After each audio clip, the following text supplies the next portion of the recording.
સુરતમાં કીમ નદી તોફાની બની છે। ઓલપાડ માંગરોળના ગામો પાણીમાં ગરકાવ થયા। નદીના પાણી ફરી વળતા તંત્ર કામે લાગ્યું છે। સુરત ભરૂચ જિલ્લામાંથી પસાર થતી કીમ નદી જેની અંદર સતત પાણીનો પ્રવાહ વધી રહ્યો છે, જેથી કરીને નદીના પાણી આસપાસના વિસ્તારોમાં ફરી રહ્યા છે।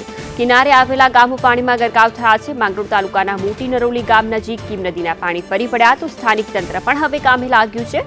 માંગરોળ તાલુકામાં કીમ નદીના પાણી ઓછા થયા, પરંતુ ઓલપાડ તાલુકામાં પાણીમાં વધારો જોવા મળ્યો।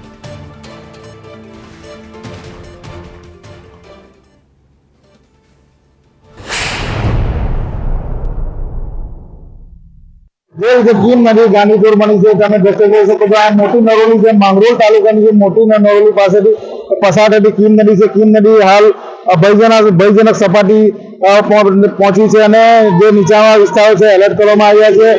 કેટલાક નીચાણવાળા વિસ્તારોમાં પાણી પણ ભરાઈ ચૂક્યા છે, જેને લઈને હાલ વહીવટી તંત્ર પણ એલર્ટ થઈ ગયું છે।